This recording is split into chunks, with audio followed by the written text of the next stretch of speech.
Aman. Ya, hari ini siap. Mau ditanyakan apa? Udah. Ya, satu dulu.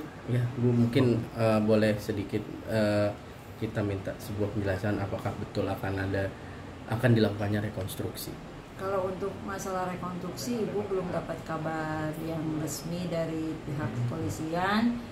Kemarin pun kita dapat kabar dari media bahwa ada rekonstruksi, dan kebetulan kita lagi kumpul juga di sini, lagi ngebahas sama tim yang lain. Tiba-tiba ada berita dari media ada rekonstruksi, kita langsung lari ke TKP pertama di SMP 11. Di situ memang sudah banyak warga penuh, dan kita juga kaget kenapa kita sebagai kuasa hukum tidak diberitahu gitu kan, apakah ini benar rekonstruksi atau bukan. Kita juga tidak dapat penjelasan. Akhirnya kita menunggu sampai ada mobil polisi datang, dan kita menunggu mencari ada penyidik tidak untuk menanyakan apakah betul rekonstruksi akan dilaksanakan hari itu, tapi tidak bertemu dengan penyidik sampai mobil polisi dan juga mobil yang di belakangnya itu melaju ke TKP terakhir di Jembatan Layang di Talun. Kita pun masih mencari penyidik dan beberapa petugas kepolisian untuk menanyakan bahwa ini betul akan dilaksanakan rekonstruksi, apakah rekonstruksi terhadap Peggy atau terdakwa sebelumnya. Kita mencari-cari dan meminta penjelasan, tapi ada satu yang memberikan penjelasan bilangnya dari petugas keamanan, katanya ini bukan rekonstruksi tapi hanya rekonstruksi atau survei dari pihak polisi. Dari pihak kepolisian. Kenapa kita tidak beritahu, jadi tidak terjadi simpang siur seperti ini kan. Kita juga khawatir Peggy Setiawan yang bukan pelakunya dipaksa untuk melakukan rekonstruksi atau olah TKP. Jadi kita juga langsung lari ke TKP seperti itu. Tapi ternyata memang katanya ini hanya survei seperti itu. Dan sampai saat ini kita belum dapat kabar resmi kapan rekonstruksi akan dilaksanakan. Itu berarti kemarin ya, Bu? Iya, kemarin. Tapi kalau keluarga sendiri gimana, Bu? Kalau kan belum tahu nih, kalau dari Ibu Peggy, kakak, bahkan adiknya itu nggak tahu, mungkin responnya seperti apa sih? Ya kaget lah kalau misalnya Peggy, masa ibunya juga kemarin kan, masa Peggy nggak melakukan, harus disuruh ini katanya rekonstruksi apa, jangan nanti rekonstruksi harus misalnya melakukan adegan yang tidak dia lakukan gitu. Tapi kalau saudara mungkin Bang Ibnu seperti apa sih mungkin melihatnya Peggy? Nggak apa-apa dah. Jadi habis itu tuh tanggal 27 malamnya tuh nganter bondol ya, bondol pulang ya. Terus dari bedeng itu tempat tidurnya, dari bedeng kamar ya, melalui jalan kaki ke jalan raya. Terus bondolnya naik mobil, saya pulang lagi. Nah, makan di situ, terus tidur sayanya. Sampai gitu masih ada di situ. Berarti pas peristiwa itu benar-benar Peggy bareng di Bandung. Bang. Nggak ada di lokasi Cirebon, di Bandung. Berarti Abang juga bakal disaksiin nggak sih, Bu, nantinya mungkin Bang ya, Ibnu? karena memang hari ini Mas Ibnu itu dipanggil sebagai saksi pada agenda pemeriksaan hari ini ke Polda Jabar. Iya, selain Bang Ibnu siapa lagi, Bu? Ya? Selain Bang Ibnu ada siapa? Suarsono yang dipanggil Bondol. Bondol. Satu lagi Suparman. Ya saudara juga atau gimana, teman? Enggak, teman kerja. Teman kerja, Bu. Pak. Berarti artinya memang hari ini persiapan untuk saksi pendampingan saksi ya, pendampingan saksi di Polda Jabar. Karena kita sudah minta untuk diperiksa di Ciko, tapi katanya dari pihak Polda tidak bisa turun ke sini karena ada kesibukan, jadi kita yang mengalah untuk diperiksa di Polda Jabar. Tapi kalau yang terkait yang terbaru apa sih, mel-mel ya, Bu? Mungkin yang lagi ramai itu seperti apa sih, Bu? Iya, Ibu juga bingung pas ngelihat tayangan TV itu, mel-mel kok memberikan keterangan yang akhirnya membuat berita semakin simpang siur.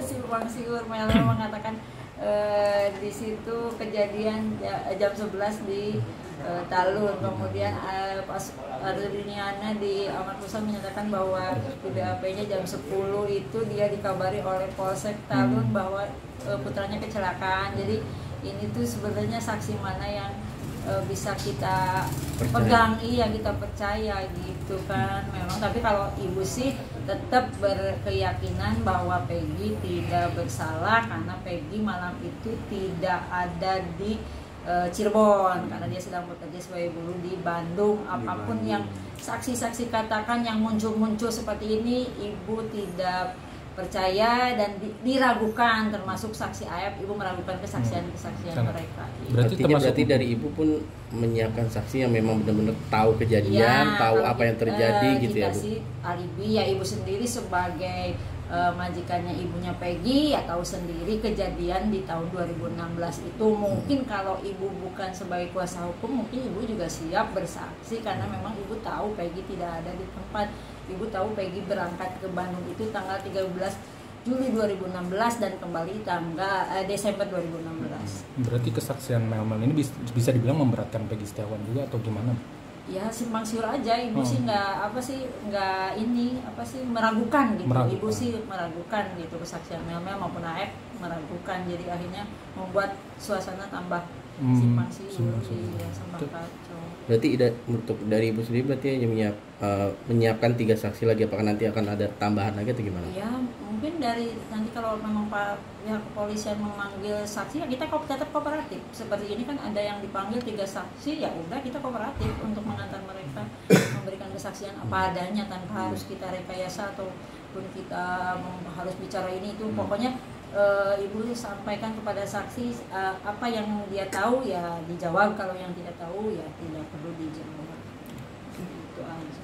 Kalau keluarga gimana sih Bu? Kalau kondisi sekarang nih kan udah kayak ya, tadi udah mau belum shock lah, pasti mereka tetap berharap pihak kepolisian akan menganalisa lagi, memeriksa dari nol gitu karena memang itu bukan Peggy alias Perong, tapi itu adalah Peggy Setiawan. Iya, itu. Langkah apa sih Bu yang nanti sekarang mungkin selain saksikan sekarang, mungkin dari Ibu Peggy sendiri maunya apa untuk langkah selanjutnya? Iya, kalau ibunya Peggy pengennya Peggy bebas karena itu bukan Peggy yang dimaksud oleh pihak kepolisian ataupun pihak keluarga Pina sebagai pembunuh Pina dan Eki, karena itu sudah salah orang gitu, salah orang. Kondisi psikisnya sama psikolog gimana? Ya tentu lah, kalau psikolog apalagi sekarang banyak ditemui orang, mungkin dia sebenarnya pusing banget dan sedih. Ibu pun belum bisa bekerja sebagai mestinya, ibu juga memaklumi kondisi dia sekarang.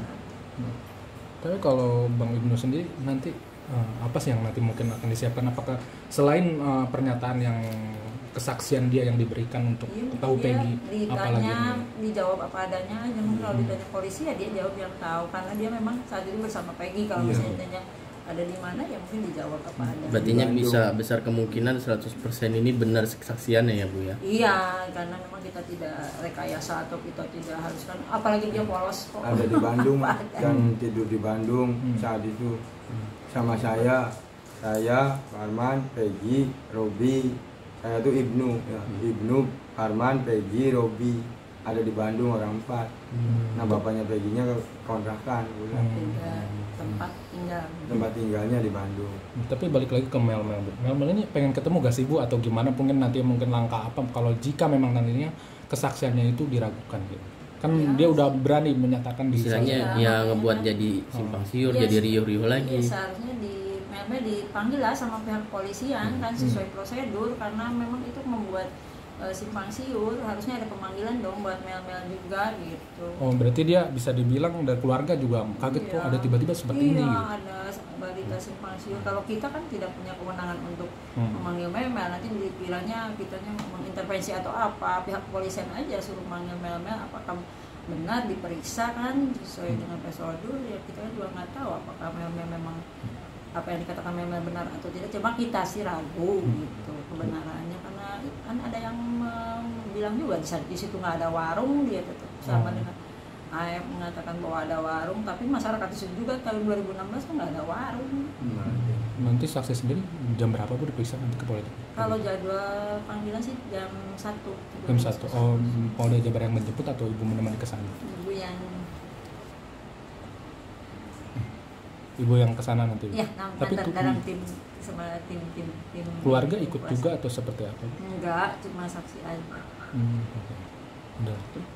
Okay. Bu mungkin sedikit mereview kembali ini, akhirnya kan banyak diberitakan, jadi omongan juga itu seperti apa mungkin akhirnya kasus ini bisa kembali di istilahnya benar-benar dilakukan ada tindakan tegas untuk dicari semuanya.